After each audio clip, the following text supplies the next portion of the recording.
Hi guys, dengar juga kan? So we are doing it on live as well on YouTube. We're doing it live here, physical as well with audience. More people will come in because we got a lot of RSVPs. But then maybe the traffic, raining outside. So we understand. So we're just gonna roll it out. Okay.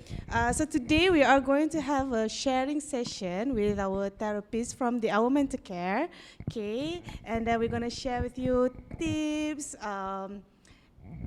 life has experience, so there's a lot of sharings we are going, and this is not just one way, it's going to be two ways. So we're going to ask from the audience as well, maybe there's an experience you guys want to share, so that's also. And there's also a practice of mental health exercises that we're going to do together so that we can help out and teach lah juga.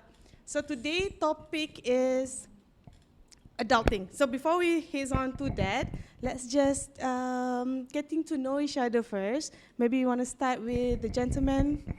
All right, hi everyone, good evening. My name is Ken and I am a professional psychotherapist at the Our Mental Care. Hi, my name is Adam Muhammad. I'm a training psychotherapist at the Our Mental Care. Okay. Hi everyone.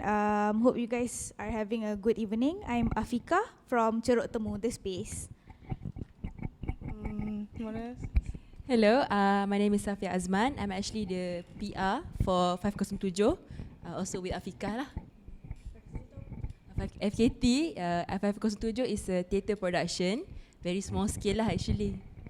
They also do theatre for like mental health issues as well. So that is 507. All right, me myself, I'm the founder as well as a psychotherapist at the Our Mental Care. Okay, so let's just head on into the topic. Okay, I want to ask, okay, anyone can jump in and answer these questions, okay? All right, what is adulting? What do you understand by adulting? Adulting is basically doing things you don't like to do because you have to do, unfortunately. So when you come to the realization that, oh no, I have to do this, welcome to adulthood. Okay, I can agree with that. It's true. Then now I want to add that adulting is like macam the responsibility that you have to take. Previously, you don't think that this responsibility I would take one day. No, you don't think one day you would have that. That suddenly it appears in your life and you cannot throw it away anymore.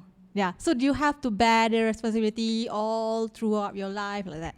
Yeah. So that is adulting. Yeah. What about Safia? I nak answer, tapi I don't think I'm adult enough. TBH, I rasa macam I'm still 17 and then 27 years old. Young at heart. Young at heart, not really young at heart. Yes. I'm just manja kot. So I cannot answer adulting, tapi I agree with both of their points lah. Adulting is responsibilities that you have to take, like it or not. That's at least in my perception lah. China. Okay. Yeah, adulting is basically having to suddenly know things that you thought you didn't know and have to know, but tiba-tiba macam semua benda kau nak kena tahu dan buat juga. Macam itulah. But don't you guys think if that is the definition of adulting, there's no way we can measure? Sebab they just like, okay, there's a responsibility, but what kind of responsibility? And okay, you have to do something that you don't want to do, then suddenly you have to do. But what is that thing actually? And we all throwing those adulting words around. So what do we mean when every one of us has a different definitions of adulting? Okay, anyone? I want to answer that lah. For me, actually adulting, how I measure it is pergi ke servis kereta seorang-seorang. To me, I was very scared. I always rely on my older brother, also my father. Now that I'm 25 above, so my brother and father expect me to go by myself because it's my responsibility. Sampai bila-bila pun I takkan berani buat kan. So how I measure it is bila I able to go service my car seorang-seorang and duduk seorang-seorang, that to me is taking a responsibility that I've never done before. Is it facing fear? Actually yes, facing fears. I think on top of that, adulting comes to, like you said, servicing car. So that's one thing. But what about all the other things? So example, from the financial aspect, you have to pay your bills, maybe with the household support, some, the utility bills as a start, and you got to find out, how do I do banking? How do I transfer money? How do I do, savings, investment, or, you even talk about, okay, how do you set up, if let's say you want to get a credit card, what is a credit card? What is a debit card? These are small things that, maybe after a few years of adulting, you find that this is easy. But when you are starting, it's like, what are all these? Because all the while, maybe your parents give you a bit of pocket money, or even if you work, a part-time, maybe you're given cash. So once you start using Touch and Go, Grab, what are all these things, online banking? So this is some of it. The financial aspect is when you have to learn, how to do things by yourself, for yourself. Wow, deep. Thanks, Ken. So I do a little bit of research myself on what is adulting. And there's a huge different perspective from different field. So if like a social perspective, they think that adulting is when you take social responsibilities, when you take finance, that is like social part. But for like cognitive part, right, that's whereby adulting measures by when you make decision, you can self-control, okay? You can make a decision for yourself, for the better of you. You can self-control for impulsive behavior. That is cognitive part.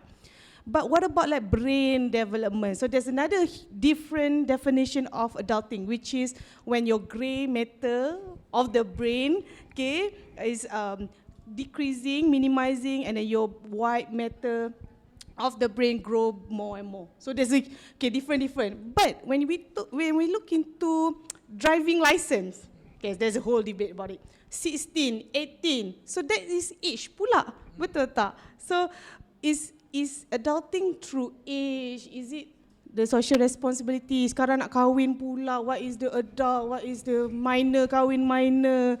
Kan? When we don't have the definite definition, how do we make decision? What is appropriate and what is not appropriate? What do you guys think? Itulah macam cakap Melayu je sebab kita pun campur kan. So sebab different people punya reach adulthood tu berbeza. Even kita punya puberty pun tak sama setiap orang. So kita develop pun ikut kita punya circumstances hidup, kita punya environment. So mungkin some 8-year-old could think better than a 28-year-old me in something. So macam benda tu sangat general lah. Sebab tu it's hard to decide. Voting lah, driving license lah. So different countries pun, I think macam if you look at like Western ke Europeans kan, diorang punya 15-year-old nampak macam mature gila as compared to Asians. Kau ni macam 11 tahun je kat diorang kan. Kenapa macam kan? Umur 30 Asian pun. Yeah, so there's a whole debate with adulting. But what I find it similar, okay, there's a difference. But also the similarities is when we, like Ken said lah, we could relate that when we do things that is what we don't usually do, and we have to do it no matter what, I guess. Okay, so when I do the research, I continue on my research studies, right, about adulting. So there's a phase, the transition phase of teenager moving towards adulthood, okay, and then the realization, oh, this is what adult like. And that is the transition whereby we mostly feel depressive about, okay, because the reality hits, right?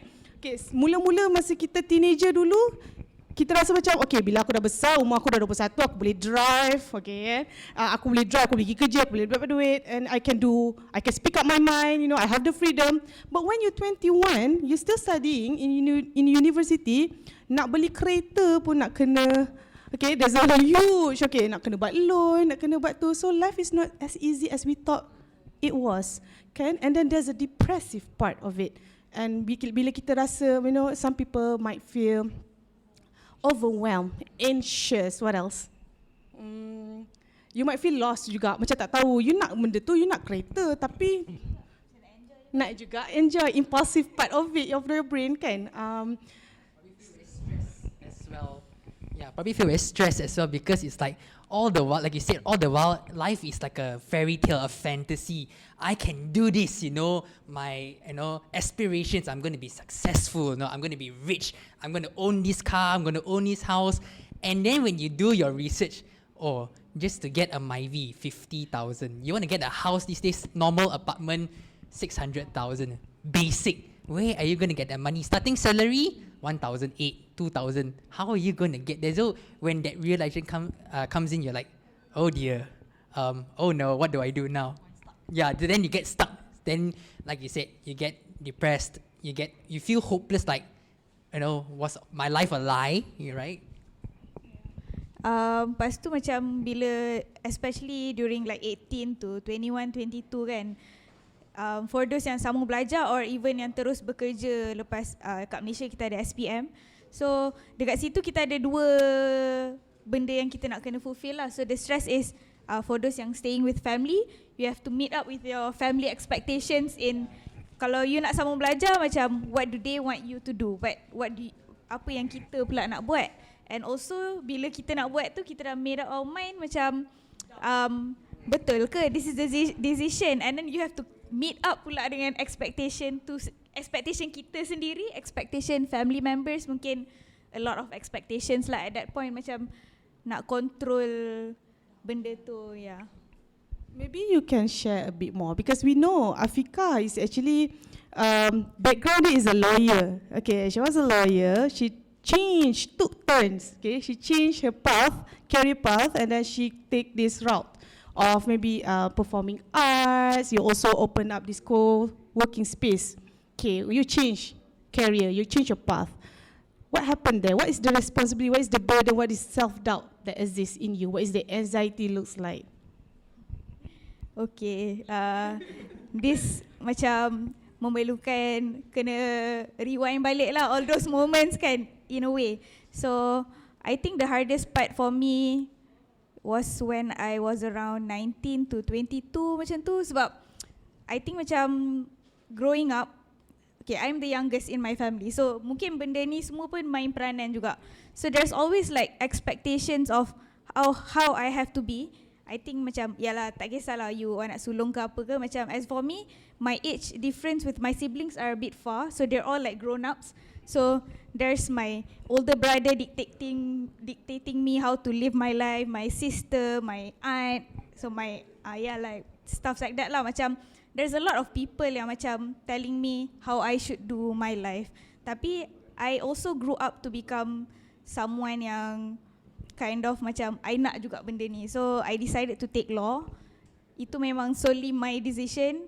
I took the foundation in law, and then I even during foundation pun dah fail juga. Macam actually it was really hard to carry even for myself, but I decided macam aku nak juga benda ni, so aku kena pass. Yeah, macam aku nak juga law degree ni. I didn't want to be a lawyer, honestly. Macam never wanted to be a lawyer. It was never my ambition. Tapi macam I want this law degree. Yeah, mungkin lah, macam I believe in like, I like the knowledge lah. So macam okay, so I passed, I took law degree, and then memang barai gila. Macam dengan enjoy lagi. And then I got into performing arts during my first year of degree. I started doing all these things, macam most of my time going all into other things. But honestly, macam when I look back right now after going through all that, I realised the things that I did during studying, apart from studying, what made who I am today. So macam I can go wherever I want and do this and this and this because of the skills I built outside of the class, but also maintain connections in my during the degree, and the knowledge pun macam very, I think apa-apa you belajar pun in this life, you sambung belajar memang ada je benefit lah. So it was hard lah juggling macam belajar tu dengan emosi, expectations lah, tu je. Ada tak in that phase of life, maybe anyone else can want to share, that you were doing it, studying, and then tiba you nak shift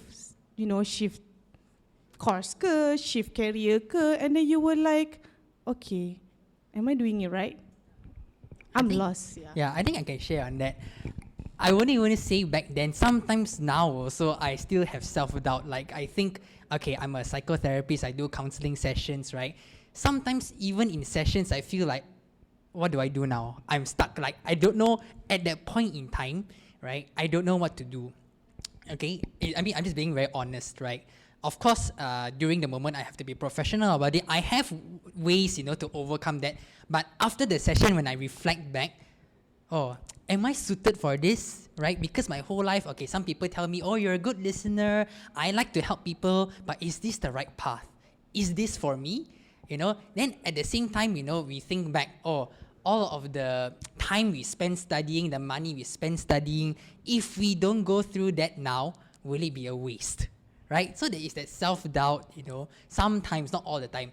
And then I guess I'm also then reminded that, hey, you chose this path for a reason. You might not know it now, why you chose this path, but something within you like innately tells you that this is for you, right? So I like to give myself the benefit of doubt, or like, just give myself a chance. Just give it a go. Just try. You'll never know until you try. And, this is still all new. We experience things every day. We learn things every day, right? So maybe we come to an understanding one day that, oh, this was why. Yeah. So my next part is that, is there anyone here, including the audience today, anyone here know what they're doing?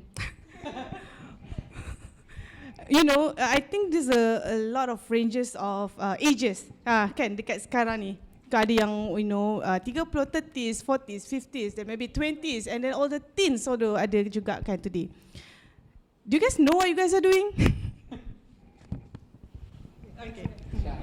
Honestly, macam even sitting here having to share pun feels very pretentious lah to me. Macam I just have to do this. Faham? So at the end of the day, when we ask anyone, and this is what we found out lah in research study and psychology, maybe we know that. No one knows the answer. It's always 50-50. It's always betting on life. Kan? Mungkin we know at this point that we are doing this, but how sure we can be? Is it 100%? No. Because we never know even tomorrow what's going to be. Betul tak? How much we plan out for today, tomorrow mesti ada benda something. It might be happening, it might be 50% chance of it, right? Tapi 50% out of it, kita betting lah sebenarnya, betul tak? When we are betting, then why are we stressing? I think it's the future punya expectation kot. It's not in the moment, it's the what might happen in the future. Yeah, and that's anxiety lah kan basically. Macam apa akan jadi kalau aku stay, kalau aku tak, itu je the worries come. But itulah macam at the same time kita perlu juga fikir untuk hari esok, dan we need to plan also. Kalau tak macam tak ada hala tuju. But maybe some people actually live their life macam carefree gila, macam aku bangun hari ni aku nak buat ni, esok aku bangun buat ni, and it works for them. So benda ni it's very individual lah. Some people like to just YOLO, you only live once. Do what you like, or don't do what you like. Try something new, or maybe you're not a risk taker. You stay in your comfort zone, and that's okay. Yeah. Right. So you guys mentioned anxiety, right? So anxiety is normal part of life? Definitely, can't escape from it. Proportionately lah macam. It depends on the amount, I guess. Okay, so where is the line between, okay, this anxiety is normal, and where is the line that, okay, I need a psychotherapist, I cannot do this anymore, I might hurt myself, I might hurt others. So where's the line? Psychotherapist kau boleh answer. Alright, so for me, what's the line to detect macam line, okay, I need help ke tak kan? So for me, this is my personal opinion lah. So everyone, macam dalam life ni kita tak boleh nak escape from having stress. So selagi stress tu kita boleh control, kita tahu macam mana kita nak control dia, and then selalunya stress kita akan relate dengan anxiety pula. So selagi mana kita tahu, kita aware kita punya stress kat mana, kita punya trigger point dia kat mana, and then kita tahu okay sekejap lagi nak present, so kita dah macam anxiety, kita nak present macam mana. Tapi selagi mana kita tahu, kita boleh control macam mana nak present jap lagi, so selagi tu okay. Tapi at this moment, macam ada satu moment yang macam kita dah tak boleh uncontrol dah, so macam like memang dah berpeluh, macam dah basah macam tu ke apa, contoh lah kan. So kita memang dah tak boleh sampai, mungkin the anxiety sampai macam dah tergagap, tak boleh keluar any words dah kan. So that's the point yang kita tahu okay I need help. Macam because the things that mungkin presentation tu salah satu kerja yang kita kena buat ke kan. Contoh for me, mungkin ada sometime yang I kena present dekat boss ke apa kan. So macam kena buat juga, tapi every time nak ni ke jadi macam gelabah ke tak boleh keluar. And then all the presentation semua berterabur. So kita tak nak benda tu. So I would seek help lah. Help me please, macam tu. And there's nothing wrong untuk minta help. Sebab nak tak nak kita kena settlekan benda tu. And then kita pun tahu benda tu tak adalah sampai bila-bila. So untuk kita go through benda tu, sama ada kalau kita boleh buat sendiri, okay, alhamdulillah. But then if not, then just seek help. Macam tu je. Right.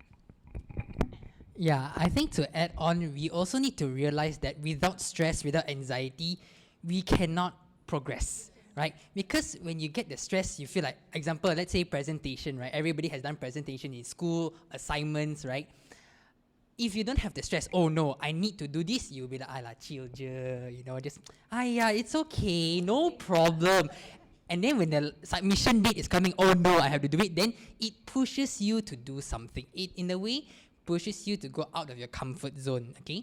So the line comes in when it becomes too overwhelming, you get too much stress, too much anxiety that I can't do this anymore. I don't know what to do, and you just freeze or you just get stuck, right? So that is when you know, okay, I can't do this by myself. Like you said, seek for help, get help. It doesn't need to be a psychotherapist, because I think even in Malaysia or some other countries, you know, there's still this stigma that, oh, you know, only people with big problems go to seek for help. But no, seeking help can be, you know, just talking to a friend, right? Your colleague, your boss, or someone you trust, someone you feel comfortable with, right? Just talk it out, get some perspective, and sometimes just hearing people say, don't worry, you can do it. When someone else believes in you, you know, you feel like you're better, you believe in yourself more. Yeah. My my opinion is that when we talk about normal and abnormal, I have the class abnormal psychology. When the first class ever in the I had my degree in the States. So the teacher come in, okay, the lecturer come in and then said, "What's normal?" She asked the class. We were like, well, how do you define normal? So what happened is, normal is when a group of people, when they do research, they take data from this group of people. In the middle part is normal. The outliers one is abnormal. Okay, the outliers one. So it means that normal punya definition is actually refers to a group of people, a society, right? So when it's normal to the society, it's normal. Tapi kalau you different from the society, it's different. So mungkin kita abnormal to the previous generation. Mungkin dia nampak kita macam, diorang ni abnormal kan. Macam diorang tahu, okay, this is wrong. Tapi bila kita in our own group, we find it pretty much normal. Betul tak? So where does the line goes? Bila benda tu pun berbeza-beza.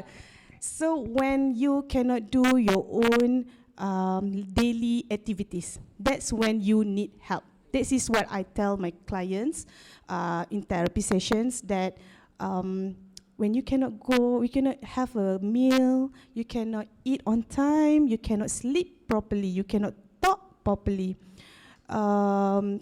you cannot go to work. Okay, nak masuk LRT pun, this anxiety, there's panic attack coming in, you rasa demotivated, you cannot get up from the bed. That is something that you don't do your daily activities. You tak makan, you skip mandi, you know, you don't skip jumpa orang, and it's prolonged.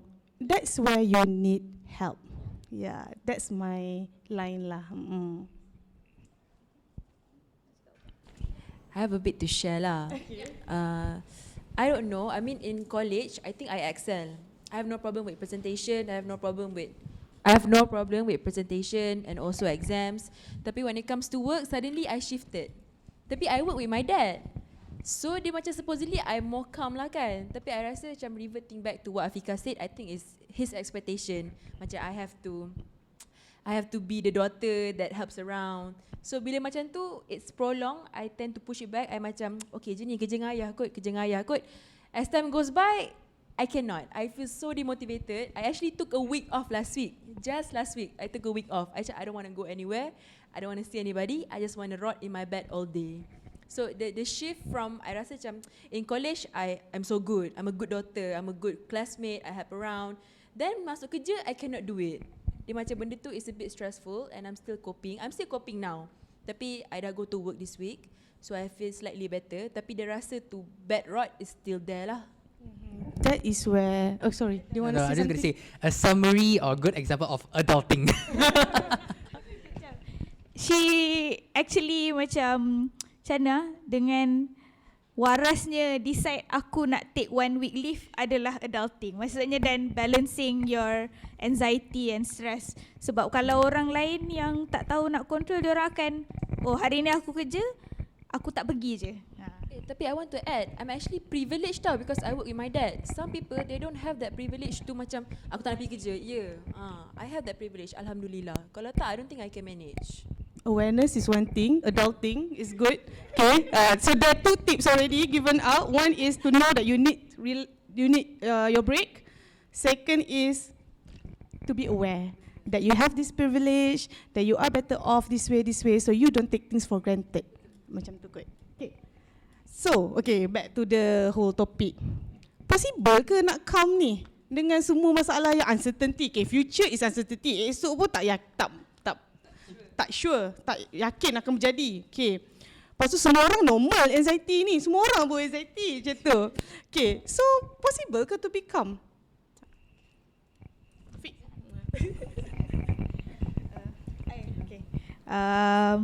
Possible ke tak nak calm amidst adulting as per topic Okay, I don't know if this comes like coming from me okay ke tak, because I think everyone around me from school, despite macam I pernah je go through my macam mental health breakdowns and stuff like that previously during my study phases, tak tahulah valid ke tak datang daripada I, because most of the time I just mampus lah. Macam you know what, jalan je lah. Tu je, that's how I go with my life. And then I look back, macam I am a person who looks back, macam what I did before ni betul tak? Macam tu je. Macam but during the moment I would just okay, screw it, I'm just gonna do this. Okay, I just nak tambah sikit from my personal experience juga. Quite similar dengan apa yang Afika macam lalui. So I study, during my study memanglah semua orang akan hadapi situation yang susah ke apa ke. During my studies pun memang susah sampai memang adalah menangis setiap semester lah menangis. Dia memang dia bukan susah macam you tak tahu buat. Dia macam mungkin banyak kerja ke, and then overwhelmed, and then you end up menangis, crying like that. So it's totally normal. At that time macam I just fikir, kalau for me, I just fikir macam how macam to calm myself, sebab benda ni kena buat juga nak tak nak. Sebab my thoughts macam I tetap fikir macam like I need this degree. I was like I need this degree. Rugilah dah habis semua, dah berapa semester dah ni. Kena juga. So what I would do macam selalu normally lah untuk find calm is, because no one, sometimes kadang-kadang kita lain-lain kan orang kan. For me, I macam I'm from Kedah kan, so my family semua dekat Kedah, so I'm here alone. So mungkin kawan will stay with their family lah kan. So I normally akan dekat bilik ke study ke kan. So I akan self talk with myself. Macam I akan macam cakap positive things to myself, macam you can do this, tak lama pun you kena just mungkin you kena buat plan baru ke, buat plan apa nak buat dulu masa tu dulu. Dan I just talk to myself, macam cakap sorang-sorang macam tu. So sebab I think benda tu lah something yang I need tapi I tak dapat, so I just bagi to myself. That's the thing that I buat. To add? Alright, so calm is possible. Because I do have a center kan, psychotherapy center. Not everyone. Kalau tak mesti semua orang akan datang dekat session and have a session and ask for help. But not everyone, it seems like. And also it seems like not everyone having a mental breakdown every day and then juga at the same time. So it means that people are coping, and sometimes it works and sometimes it's not. Back to the betting, right?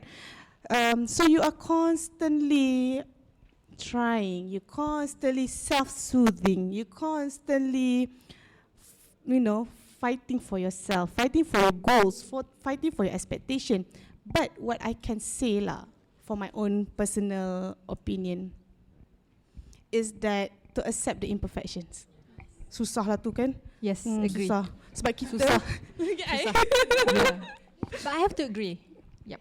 Sebab kan bila kita muda tu the transition masa kita universiti kot, masih lagi muda masa tu, macam tak dapat reality dia lagi kan. Kita macam I nak jadi ni, baru umur 20 nak kahwin, nak ada anak. Dah ada anak, I nak ada bisnes sendiri. Dah ada bisnes ni, I nak kerja work from home. I tak nak masuk office. I gaji nak banyak, kereta nak Mercedes. Okay. So there's a lot of goals yang kita ada. Tapi bila kita akan jadi susah. So what do we do? So sekarang ni umur I, contoh, I lah sikit lagi nak 30 tapi tak ada anak lagi. So there's a social pressure kat situ kan. Tapi when we talk about betting and we talk about we never know the future, how come we put ourselves sangat pressure macam tu kan? Meanings that we have to be lenient juga as how life is lenient to us kan? We have to be flexible juga as how life is being flexible to us. Accepting the imperfection. What I always teach lah ataupun I guide my clients in session is that control versus in control. Tahu tak? Tak tahu? Okay. Okay, tak tahu juga. Satu change. Okay. Ada boleh try? Okay, this is control versus non-control. This is something I learned from Arifah also. Yeah. So, I learned from you. Seriously. So maybe what she want to share is a bit similar with me because I learned from her. So control versus non-control is something that control yang within yourself, something that you can control, which is normally senang kita cakap your behavior, and then your emotion, how you feel semua, and then your thoughts, your thinking, the way you think. So benda-benda tu adalah benda-benda yang you boleh control, and then things yang you tak boleh control adalah surrounding you, correct? Macam how your friends punya behavior ke, your friend punya thinking ke, ataupun your family punya expectation, your family punya like hopes for you, you tak boleh control. So that's what they think, that how they want to believe. And then maybe kalau in relationship tu, your partner punya belief in you. So how they believe in you, that's how they decide to believe lah. Macam tu. So things yang tak boleh control, tapi within apa yang kita, macam mana kita nak attach to these things yang tak boleh nak control dengan yang kita boleh control, itu adalah kita things yang kita boleh control adalah behavior. So mungkin kita boleh cakap dengan that person. So mungkin kawan kita, so kawan kita mungkin ada tanggapan something dekat kita, kita just cakap balik dengan dia, explain kat dia, help them to understand you. So that's how you try to control things yang you tak boleh control. Yeah, that's how I understand lah. Okay, betul. So control versus in control, we have to know apa yang kita boleh control dengan apa yang kita tak boleh control. Sebab kalau kita buat semua benda yang kita boleh buat under the sun, we do everything under the sun, we still cannot change what we cannot control. Sebab it's not in our control. Tapi most of the time we fikir pasal benda yang kita tak boleh control. For example, future. So future. Or I nak kena ada anak umur 26 contoh. You can control that. For some degree boleh kan. For some degree, because you boleh control your behavior. Betul, get married your behavior lah kan. Tapi other people behavior, betul tak? Like the chances of it. Your husband, kalau your husband tak nak anak pun macam mana? Kalau husband you ada sakit pun macam, kalau you ada sakit pun macam mana? Betul tak? So there's some part that you cannot control. When you dah sakit, contoh you tak boleh ada anak kan, you cannot bear a child. What you can do at that moment? Of course adalah IVF and everything. But if you buat lah IVF, you don't under the sun. But if you still not granted a child, you still cannot do anything about it. Takkan you nak end your life because one of your goal is not being met. Betul tak? So what do? What should we do? Acceptance. More religious lah, walaupun despite my dressing, I actually very religious. No, I akan berdoa gitu. Okay, because people who are religious, they believe that there's an external force that can have a control in your life. So we tend to, revert back to God, berdoa and etc. Okay, accept. Okay, maybe berdoa. Okay, do a religious thing. What else? I guess shifting focus pun helps jugalah. Macam mungkin selama ni kita fokus on one goal only, when mungkin daripada kecil you have other goals that growing up pun kau tak meet lagi. Macam mungkin kecil-kecil you wanted to learn swimming but you never got the chance because tiba-tiba masuk asrama lah apalah, and then suddenly you're like 40. So maybe this is the time for you to meet that goal. Macam little things that you forgot. Macam that's how I think lah. I think apart from shifting goals, you can also shift the perspective of the current goal you have. I think as humans, we have this, ego? Not ego. I mean, yes, we definitely have ego, but at the same time, we are a creature of habit. Like, example, right? We want something, we have thought of plan A, right? Plan A, we just want to follow only, right? We sometimes forget, right? There is so many ways to achieve one goal, but because we have already decided on one, we are fixated on that, right? You cannot see outside, so become tunnel vision, right? So changing perspective meaning, okay, let's broaden our horizons. We might not, let's say, take example, I want to get a car, a Mercedes by 30 years old. Now I'm already 30, I still cannot. Why? How? My initial thought is, okay, I'm going to work hard, I'm going to study hard. I have worked hard, I have studied hard, but I can't. What's happening? So instead of doing this path, what else can I do? Right? Maybe, speak to someone, get some help, get more perspective, understanding about how to get a car. Because all this while is just my, my own idea, my own fantasy. Okay, this is how I want to do it. But there might be easier ways to do it, but just that, like you said, ego comes in a way. I wanted to think I know the best. I am the best. But we don't know that there are, knowledge of people out there that can help us who are better at this. Yeah. I want to add something. Also, sometimes when we believe that we have a goal, macam contoh you want a child. Macam, why do you want to have a child? Maybe because you want to have a family. So family doesn't always mean having a child. You could also macam, spend time with your existing family, or like have a pet, or like macam banyak lagi, family tu wide, not just blood related. You can meet new people and maybe they will become your family, your friends. Adoption also is stuff possible. like that, adoption. So macam, what is your macam goal above that goal, the bigger picture tu yang as per can. I agree. I just speechless. Okay, so betul lah. Shifting mindset, shifting your goals, being flexible, accept. What else tadi? Accept. Shifting goal. Takdir Allah, right? Like going back, revert, doa. Senangnya. Macam okay, kalau macam ni semua orang dah boleh buat life. But life is not that. When you storm down, bila you jatuh, you takkan macam, okay, apa tadi tips tadi sikit, ingat Allah. Okay, ni. Exactly. You just curl back on the bed. You don't want to wake up. The sudden like depressive episode of you, you don't want to talk. Suddenly you just tak ada rasa nak makan. But you never consciously, okay, aku kena revert to God. You never. And even when people say that to you, it doesn't work that way. So this goes back to seek professional help, because it's beyond, beyond what you can capable. Yeah, your control basically. So seek help. We make through it. Yeah. Okay, so how does like seeking help pula macam shift benda tu? Macam why should they seek help?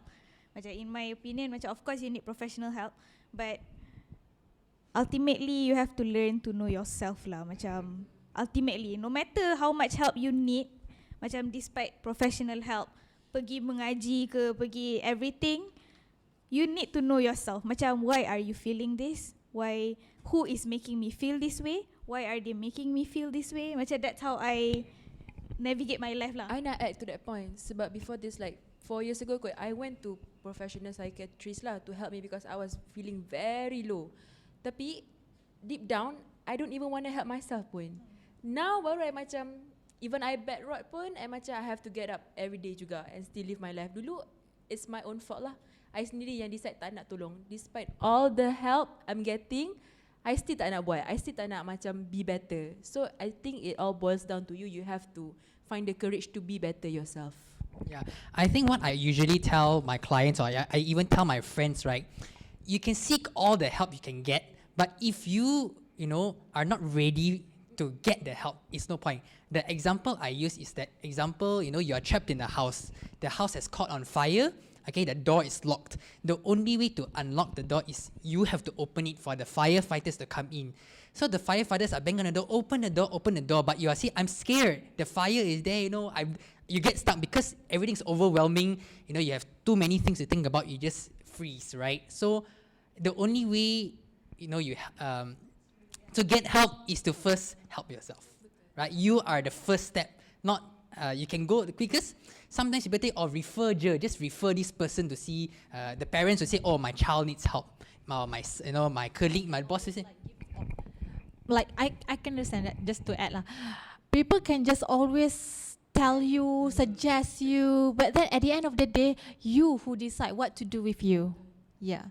So people can just like, I know I have a friend, so I think can help you. Like people can just tell you that, and then maybe they just like sabarlah, you can do this or anything. But then you yourself yang decide untuk take action. Okay, kadang-kadang people just decide, okay, I have this one friend, you want to meet her or him, no. And then you decide, okay, whether you want to need help, sama ada kalau you tak nak jumpa that kind of friends untuk help ke apa, you just find yourself.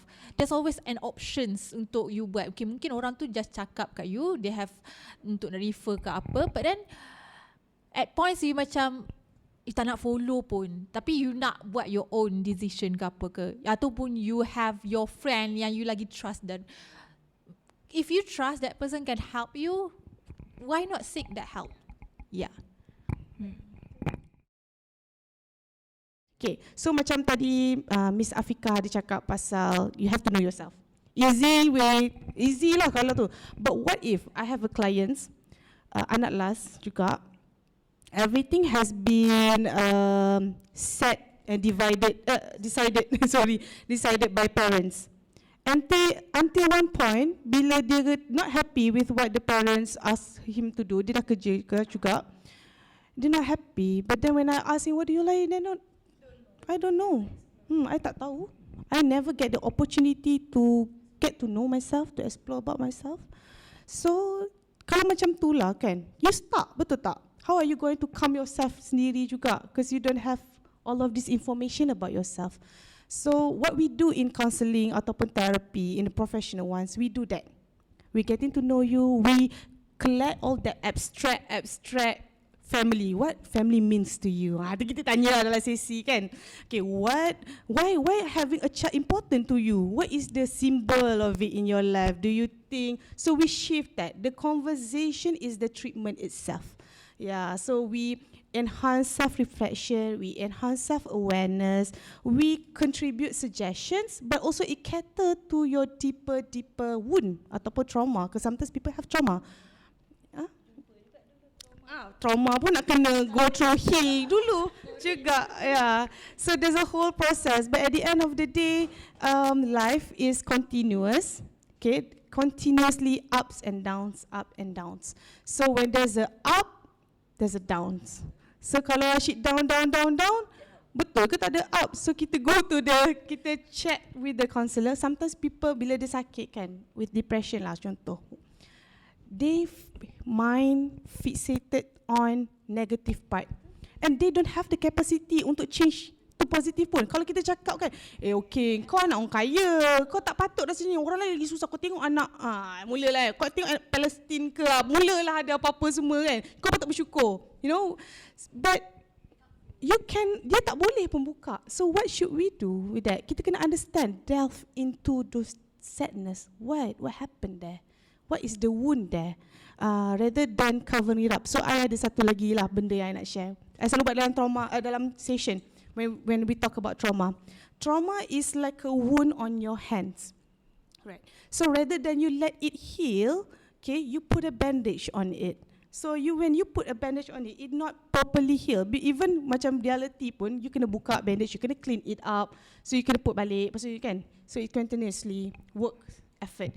Tapi kalau tak, bila dia tak heal, you walk around protecting that wound. So you macam ni, jangan kena, tangan aku sakit ni, tengah ada luka ni. So you are being alert all the time. When you being alert all the time, you're not healing that wound.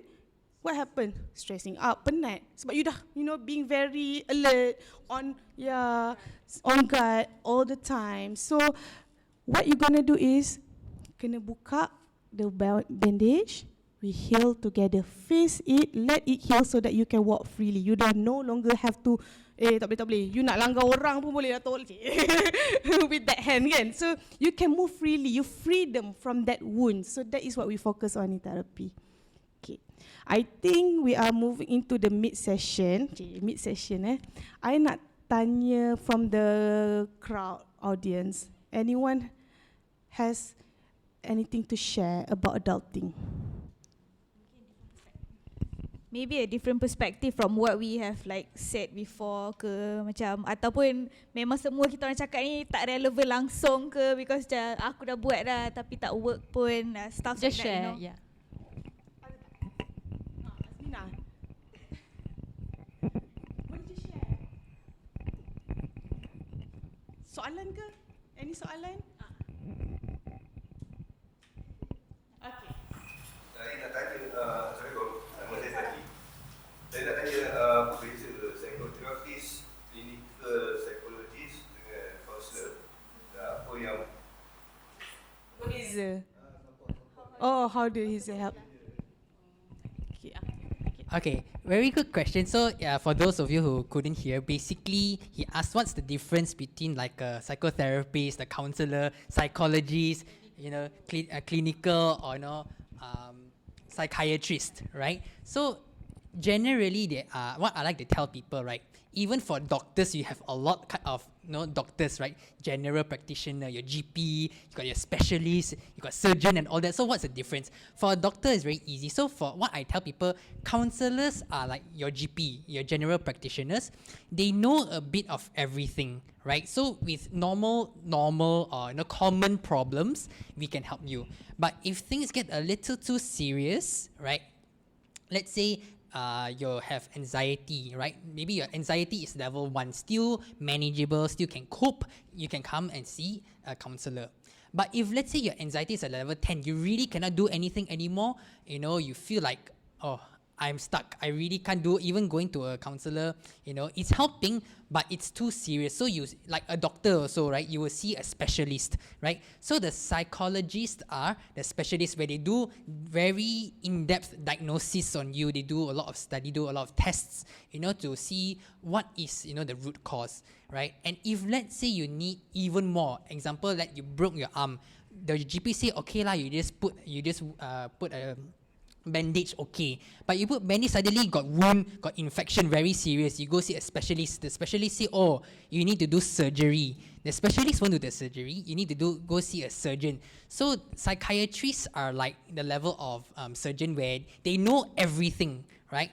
But they do more, they can prescribe medicine. Psychologists, they cannot prescribe medicine, but they can, do diagnosis, they do a lot of tests. Whereas for counselors, we are the very general one. We can do some diagnoses, but not to the in-depth level of a psychologist. And all three of these variations, counselors, psychologists, psychiatrists, we all work hand in hand with each other, right? Because one without the other, it won't work. Because example, okay, I have a client, when I speak with him or her, I know that, okay, maybe he has very bad depression, or maybe has bipolar disorder, right? Maybe, I'm not sure, because as a counselor, maybe I'm not trained to do the diagnosis. So I say, okay, I'll refer you to a psychologist who will, do some tests on you, help you with the diagnosis to confirm whether you have, said mental health issue. Yeah, and if let's say you need medication, then the psychologist will refer to the psychiatrist. That's my take on this. So in CAP, counsellor faced with more general public issues. When it comes to diagnosis, bila dah jadi disorder, when you seek a counsellor and then, okay, why not you try to be calm? Okay, you do this. Okay, you do this. Kita dah buat macam ni. Tapi dia still tak boleh. Berkeras kan? Close off.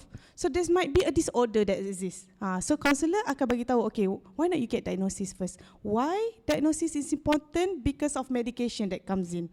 Why medication is important? Because medication hold on kita punya physical symptoms, hormones. So medication is there untuk bantu kita control kita punya hormones. So if your cortisol is too high, dia akan lower it down, stabilize it, balance it out. Bila you dah stable, baru you boleh dapat daripada kaunselor yang bagi treatment tadi. Baru you macam, baru I boleh buat calm. Baru I boleh buat tu. So it comes hand in hand. Okay, sometimes I have a clients yang got prescription ubat daripada psychiatrist. I bagi treatment dekat dia. Dia jumpa pula clinical therapist, clinical psychologist untuk diagnosis sebelum dapat ubat. Macam tu. Macam pelik kan, pening kan. Tapi dia jumpa semua. So sebelum dia jumpa psychiatrist, dia akan jumpa clinical psychologist untuk dapat ubat. Bila dia dah dapat ubat, dia kena jumpa psychiatrist from time to time sebab hormon dia, sebab dos akan naik. So dia akan jumpa dengan psychiatrist. But in the same time, dia akan jumpa counselor untuk buat treatment, therapy, talk therapy, session lah, therapy tu at the same time. Rehab, macam we do macam physio, betul. So that's how we work together lah from time. So it gets confusing. Valid, I selalu dapat soalan tu. What is different between counsellor? Like they don't like asking macam which one, so I go first, this one ke? Betul. Dah nak masuk kat website tu lah. Macam ni pula lah. Macam ni pula ada first session harga macam ni, clinical interview pula. Lepas tu macam-macam. But don't worry, because we work together, okay, so kita always, kalau you datang jumpa counselor yang akan refer you. So don't worry. So always start, kalau you tak tahu nak start dekat mana, kalau you tak tahu, always start with counselor. Macam mana you always start with GP, general practitioner. So you kena start with counselor. Bila counselor tu sendiri rasa you ni ada, mungkin you kena refer to something, dia akan cakap. Dan dia akan buat report kalau perlu, macam tu lah. I think vice versa, because some of us, we get overly anxious. So we see, okay, my problem is sangat-sangat serious.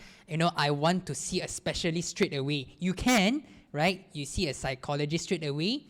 They do the diagnosis. They say, actually, yes, you have maybe some mental health issues, but it's not so serious.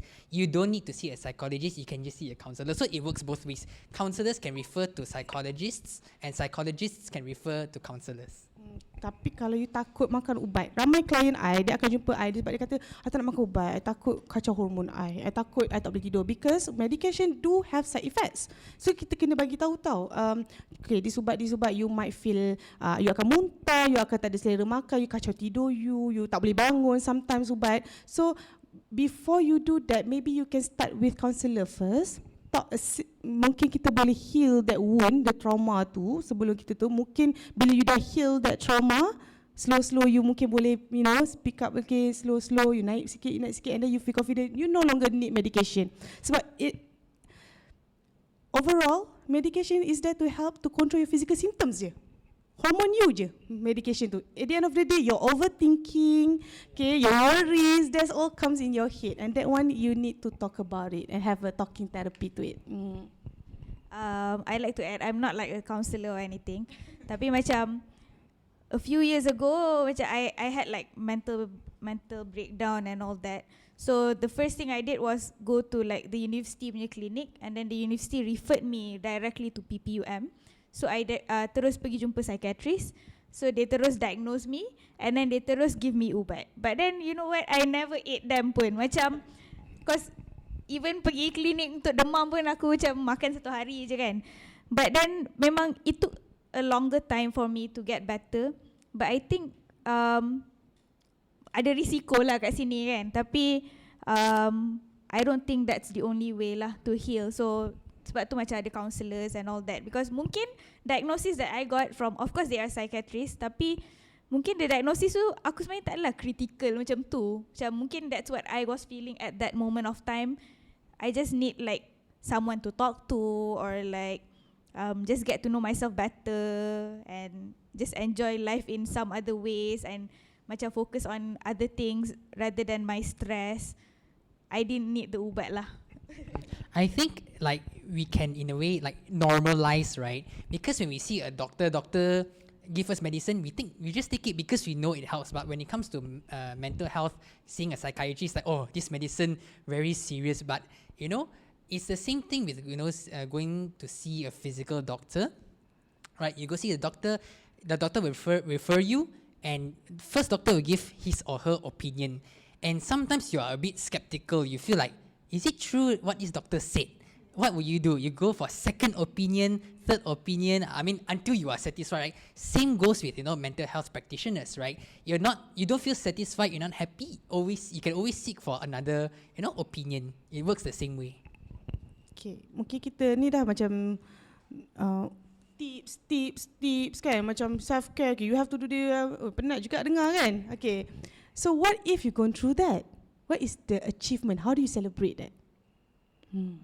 Celebrate the milestone that you guys. Okay, sekarang you dah adult. Contoh, you dah pergi hantar kereta you seorang-seorang. Do you celebrate it? Actually no. Okay. Sebab bukan sebab it's not because I don't find it a milestone. Dia macam diam-diam je lah rasa macam aku dah buat, tu je. I tak macam satisfaction. Tak beli T-Life, ada hari tu beli. Tapi bukan sebab beli kereta. Tapi macam the own self-satisfactory tu yang what matters to me. Aware je, macam happynya aku boleh seorang-seorang. I think it depends on individuals. Some people just like to, you are happy with yourself, you feel satisfied. Some people like myself, maybe I do something, wow, I think even if it's a very small achievement, okay lah, I go eat McD because I deserve it, right? The keyword here is I feel like I deserve it, then I treat myself to it, then at least I feel better about it. Then it could be a motivation for me. Example, right? Okay, I have set this goal for assignments, work or something. If I achieve it, I treat myself, then I get motivated. Okay, next goal, what I want to do, I set a goal, I set a motivation. Okay, if I manage to finish this, I will buy something for myself, or maybe I get to relax a bit, right? Just having some of these mini achievements, awards, right, boosts your motivation. It motivates you to do something. Betul? Because I psychotherapist lah, and I tahu how the brain works, right? So I hack it into my own life. Okay, so I ada this agreement with my husband. Every 5 years milestone of you have to buy me a new ring. Which he disagrees. Tapi bagi I is a huge achievement. Sebab apa? Not easy weh. Nak kahwin, nak gaduh, nak kenal kan. A lot of hard work, to maintain that. So I should get something out of this. Tapi sorry, I nak mencelah sikit. This is random tau. Tapi as psychotherapy, have you guys ever had mental breakdown yourself? Definitely. So even you guys in the profession pun korang still feel jugalah, overwhelming jugalah. Is it get overwhelming? Sebab I always worry about my therapist, always listening to my shit. Dia akan rimas tak? So do you guys feel that way? Definitely. Like, we are humans as well, I mean, like, I've had my breakdowns. I've had times where I just cry, whether people know or don't know, it doesn't matter, right? You just cry. Like, sometimes watching a movie, right? It's not sad, it's not happy, suddenly you just cry, right? Because you've bottled up all those feelings, all the stress or whatever expectations, you just break down, right? And for us, right, it's because we have been through something, whether it's related or not. We know how the clients are feeling. That's why in a sense, we know how to relate to them, because we ourselves have experienced something similar. So to answer your question, yes, we definitely have. Yes, we do break down, and I call Ken. in the middle of the night, on the way back home, Ken, look at this, I feel, so that's, we always constantly seeking for support from each other, and we need that. It doesn't mean that you tahu tak client I, tu tak boleh, because it's breach the law, confidentiality. So what we focus on ourselves lah. How I feeling when I do the treatment, how I feel, oh that case was heavy, I feel like I yang rasa I not good enough. Do that. So that is the thing that we talk about, not per se the client's punya issue, yes. Tapi, okay, one thing yang I also always bring up in the conversation with my client is that accept mistakes.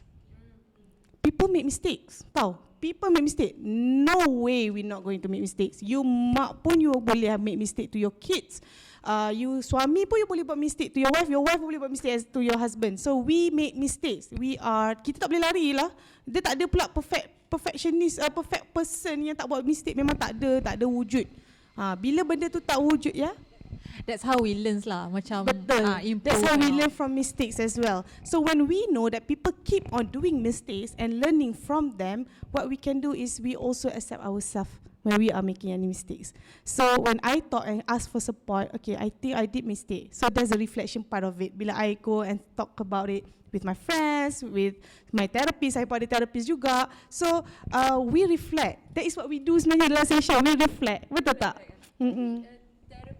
Psychotherapy punya therapist is each other ke, atau you guys actually go to other professionals? It depends. Kalau kita tak percaya Cam, this is kena, I work with him. So I tak adalah macam deep down, I tak adalah bagi kat tahu Ken. So you need someone that is unrelated, not friends, not kenal, not relative. Yes, I just nak tambah sikit. So I'm a trainee psychotherapist. So my professor selalu cakap macam you as a like counsellor, psychotherapist, tak semestinya you tak boleh pergi for a therapy session. And then dia sendiri juga, not just dia, dia punya kawan-kawan sekali lah, dia kata we all selalu cakap dekat student like, why not you just pergi je and then rasa macam mana being a client, just pergi.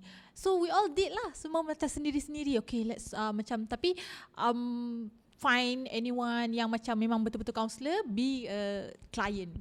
So tak semestinya pergi tu kena ada masalah yang teruk ke apa ke, just pergi untuk macam like experience satu, stress ke, because as a student of course semua orang ada stress lah, kerja pun ada stress. Kalau tak nak share about the studies pun mungkin share just about relationship ke, family ke, financial issue ke, just share and then feel. So kita sebagai macam counselor or psychotherapist pun ada pergi session, and then sama ada is formal atau tak pun still sama je, pergi juga, rasa benda tu. I rasa this question coming from you sebab you as a client, you rasa macam you all have the skills, you ada knowledge, you tahu dah macam mana nak selesaikan masalah sebab you buat benda tu kat kita. But when we experiencing life, we don't know, we cannot see. We cannot see from the third point of view. Kita tak tahu apa kita salah. In our head, oh kita betul, of course kan. Kita as a client pun mesti kita betul, apa salah kan. Kita buat macam ni mesti ada sebab kenapa kita buat macam ni kan. Kita merokok mesti ada sebab kita merokok, betul tak? Tiba-tiba merokok kan. Tapi because kita tak bring out of our situation, so we don't see it, so we cannot see. Tu adalah limitation kita sebagai manusia. Sebab tu kita kena always refer to orang lain, macam tu. I think on top of that, the reason why maybe some people feel like, have the same thought as you is because as counselors, because we know the skills, we have the knowledge, so we apply it on ourselves. So most of the time we can manage it ourselves, but there are also times where, we also don't know what to do, or we also need the support, or we just need the reassurance that what we do is okay, it's correct, or it's fine. So we speak to other people. We can talk to our colleague, another counselor from the same place, or if we want to talk to someone who as a stranger, we also can. So it's really up to the individual. Macam like normal doctors kan, pun kolesterol tinggi, kecil manis. So they might have their own problems juga, tapi dia tahu je aku ada. Mungkin they know how to, they know what they are experiencing, what they should do. Tapi mungkin dia tak buat pun, macam because maybe they don't want to do it lah. Betul. So after all, in the end of it, conclusion lah, kita mungkin dah towards the end. The conclusion is we all human. We don't know anything. What is the right thing to do? What is the right thing for me, but not right thing for Ken? It's easy for us as an outsider to suggest without delving into what is the actual issues. So what we want to say here is that adulting is hard. Number one, acknowledge it, accept it. But how much information you get from, 1,000 orang pun you tanya nasihat, advice, you might not get it any easier. You might not adult it any easier. Because why? Because adulting involves the ups and downs. The downs involve anger, disappointment, heartbreak, betrayed, apa lagi? So a lot. And you cannot go through life. You cannot go through life without that. You tak boleh go through life without having the feeling of betrayal, being betrayed by someone. Why is it important to feel betrayed by someone? To value the trust. When you being betrayed, then you value the trust so much, so that you could only give. Yeah. So I ada selalu satu client. I do also couple and marriage therapy. Okay, I have these clients. Dia kata dekat this partner yang I suka dia sebab dia penyabar. Okay, and then I cakap, isn't it funny that you stress sebab your partner always challenge you punya kesabaran, dan you sabar, but you only sabar bila you dikacau oleh dia. You only dapat you dapat this good characteristic of yourself as a penyabar because you are being challenged, and that is the beauty of it. So bila kita sedih baru kita rasa value-nya happy. Bila kita takut, baru kita rasa macam proud, kita faced it. So the value comes with hardships, and that is something that we learn, and we have to always remember ourselves that it's okay. It's okay to sakit. It's okay to be sad. It's okay to be depressed. It's okay to not be okay. Yes. Yeah, accept the imperfections. Yeah, because after all, there's ups and downs. There's never going to be down, bad. Yeah, there's this quote from a movie that said, once you've reached rock bottom, right, there is only one way to go, which is up. Yeah. Yes. And I rasa memang macam acknowledgement lah. Like anywhere you go, macam you have to acknowledge what you are experiencing. That's definitely the first step lah kot. Macam you pergi jumpa kaunselor ke, therapist ke, psychiatrist ke, maksudnya you are acknowledging that you are having a problem, if that's a problem. Acknowledging that you are happy. Macam okay, you exam, macam contoh lah exam ke kerja, so you go for an interview, susah interview tu, but you pass juga. Macam you have to acknowledge, jangan cakap macam alah tak dapat lagi kerja, tapi you pass the first stage. You need to macam acknowledge macam at least I did this part. Macam kena, jangan deny yourself. Macam because bila deny tu dia akan berkumpul dan kemudian masalah dia lebih besar lah.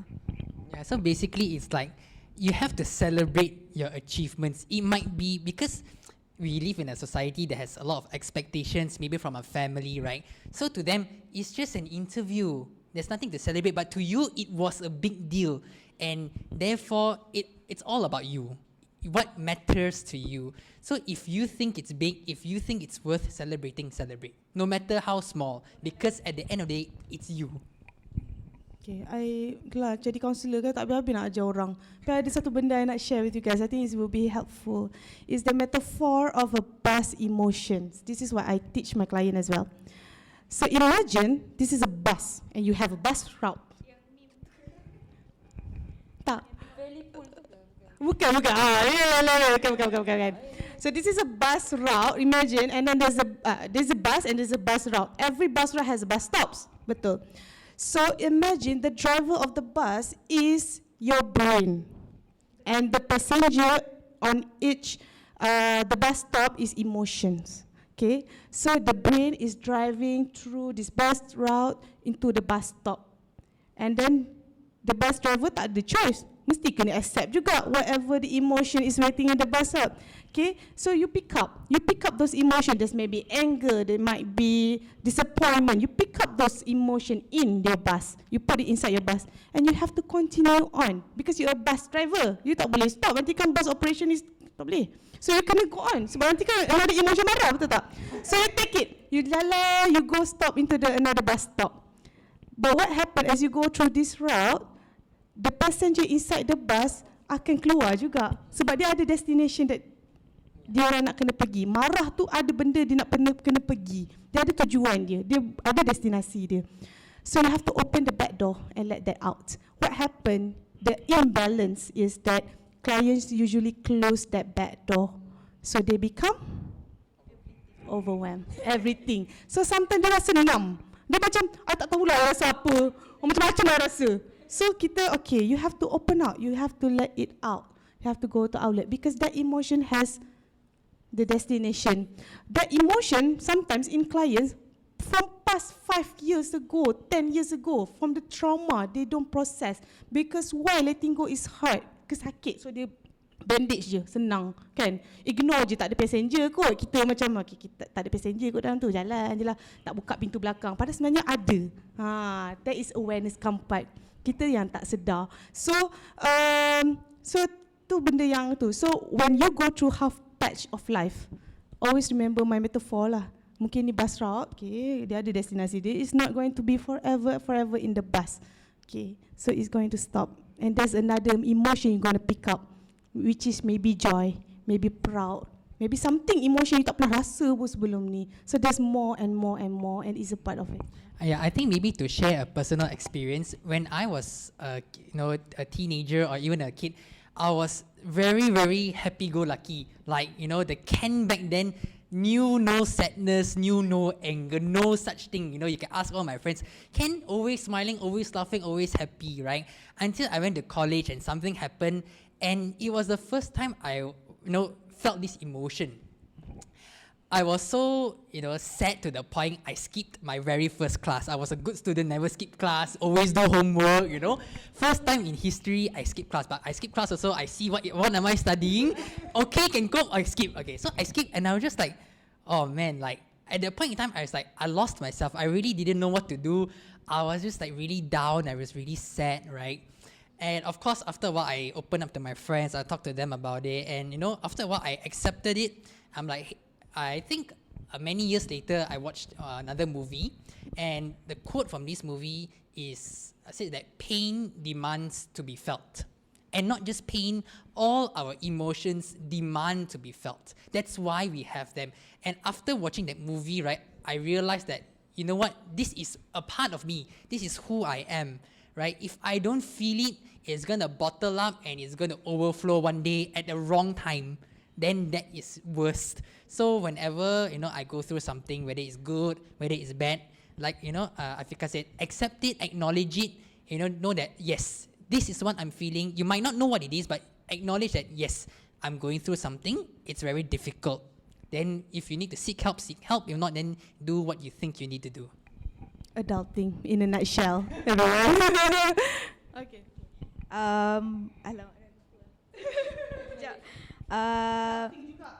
Adulting. So, apa nak cakap ni, aduh. Basically kalau kita, okay, dah ingat dah. Whatever that we are feeling kan, not necessarily the other party you're dealing with or like the other party who made you feel that way have to know. Macam mungkin ada certain time that they have to know kalau benda tu memang mengganggu progress ke. But if it's just solely emotion, benda ni lepas dah identify, orang tu not necessarily kena tahu pun lah. Ni I punya personal pendapat lah. Macam as long as you dah made peace, okay, I'm sad that this person made me feel this way. Okay, dah. I will macam deal with this sadness. Mungkin this will take me a few days. Okay, tak apa. I memang sedih sebab memang sakit hati dia buat macam ni semua. Okay dah. Orang tu tak payah tahu pun because I also believe in bye. Thank you for coming. I also believe dengan menjaga relationship lah. Contoh macam family members ke, orang yang kita sayang. Contoh dia buat kita marah ataupun kita buat dia marah, not necessarily kita kena cakap kat dia macam kau buat aku marah ni, macam itu pun memerlukan kesabaran lah juga, macam identifying apa perasaan kita, outlet, worth it tak kau nak express benda ni, macam nak cakap semua benda sekarang. Itulah. Tapi I nak tanya kau sikit balik. When you feel that way kan, bila you rasa macam tu towards a person, you akan layan dia macam biasa ke ataupun you akan tunjuk you marah? For example kita gaduh lah kan. Depends on people jugalah macam who that person is. Tapi most of the time I would just like take myself ke belakang or like go into my zone. Maybe just a short 15 minutes ke 5 minutes ke, diam sekejap, identify what is this feeling. Macam immediately time tu juga identify, ni apa benda ni, kenapa aku rasa macam ni, hormon ke macam memang apa dia cakap tu sakitkan hati aku ke, macam betul ke aku yang salah. Benda tu lah identify. So bila macam apa-apa pun stop dulu, because I have gone through the macam fasa yang bila benda tu berlaku kita terus layan,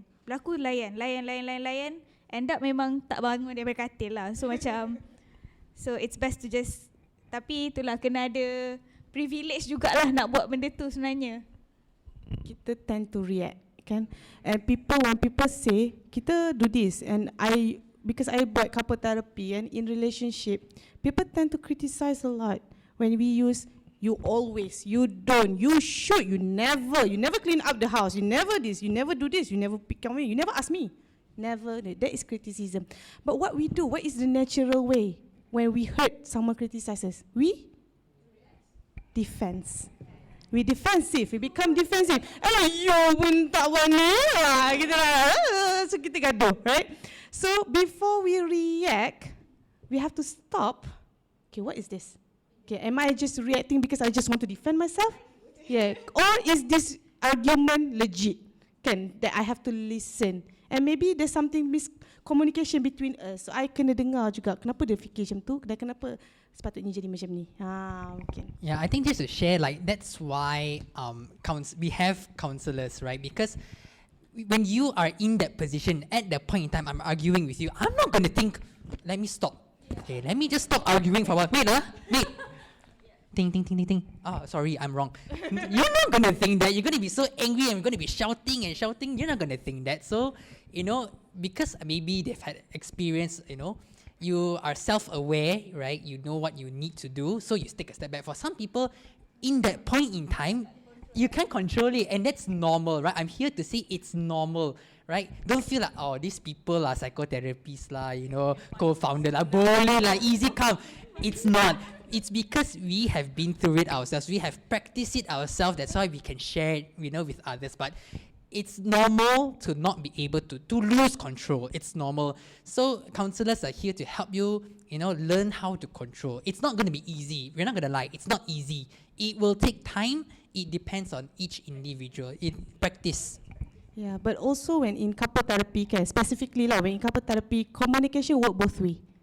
It's how you deliver. So criticism is no, right? So how do you want to be more gentle in the way of you communicating? So that is what we teach and we guide clients in couple therapy. Slowly. Because sometimes macam you cakap tadi kan, you boleh stop dulu, you masuk dalam terowong, you kejap kan, like you think about it. That is probably how you were raised.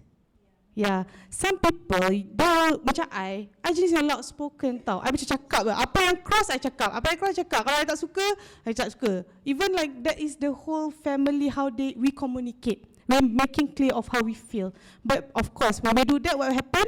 Gaduh lah. Okay, gaduh semua kan. So, kita kena be more mindful and we have to think before we speak.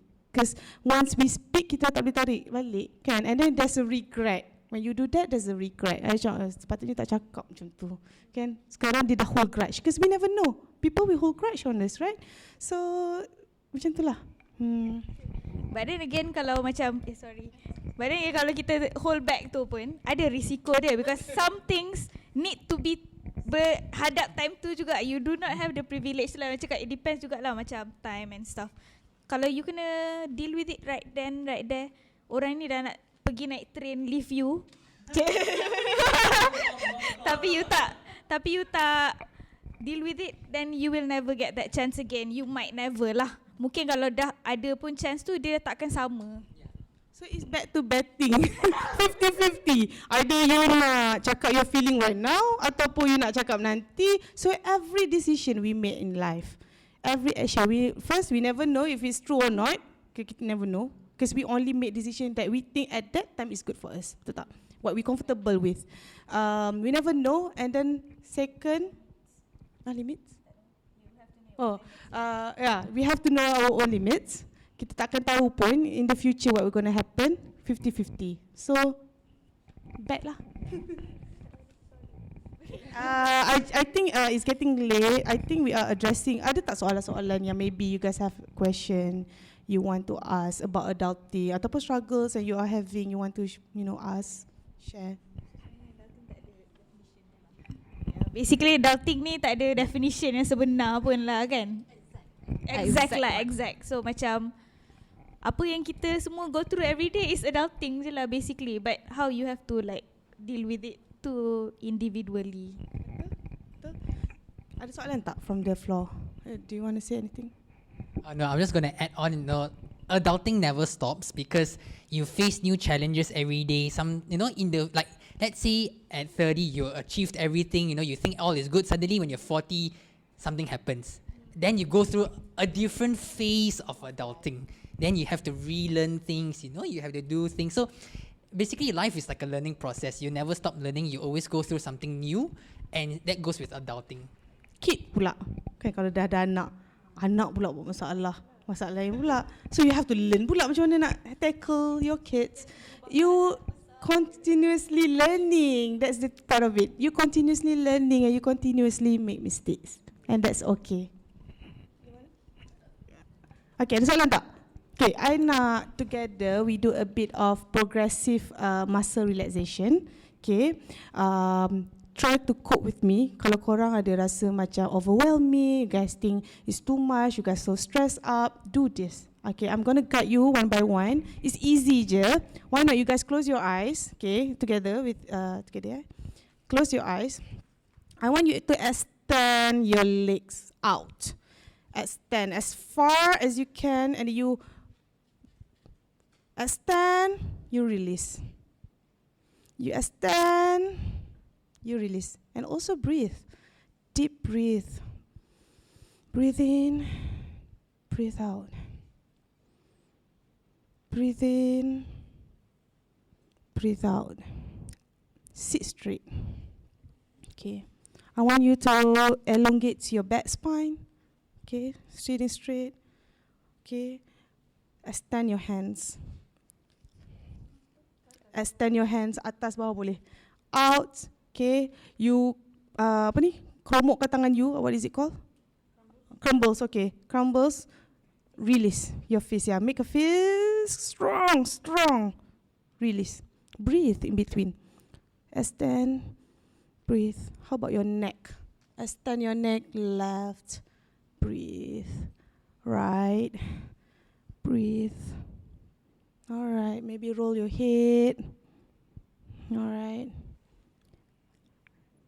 All right. Release. Open your eyes. How do you guys feel? Sleepy. A bit relaxed. So that's what we do when we flooded. Okay, I also use as a counselor kan. Always use flooded. What is flooded? Flooded is when we feel attacked, stressed. So kita flooded. Our heart rate is beating fast. When we are in argument, heart rate beating fast. Our breathing, kita jadi macam macam tu. So breathe in tak sampai 95. So kita orang ada macam biological punya number lah. Okay. Kalau heartbeat above 100, that is flooded. If breathing bawah 95 oxygen, that is flooded.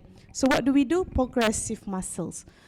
Relax. Let that cortisol, hormone stress, release and keluar kat dalam badan you. Macam relax dulu before you do. So and breathe. That's something that you can do on your own before you go to sleep, maybe. Alright? Okay, thank you so much for today. Okay, Thank you so much for today, for coming. Okay, kita ada free mental health screening. If you just want to check out, free, so please do. Check je, tak ada apa pun. Tak jumpa psychotherapist pun. So let's do that. There's a free coffee at the back as well before you guys go home and drive. Alright. Thank you so much for coming in. Thanks so much, everyone. Good night. Have a good night. Yep. Good night.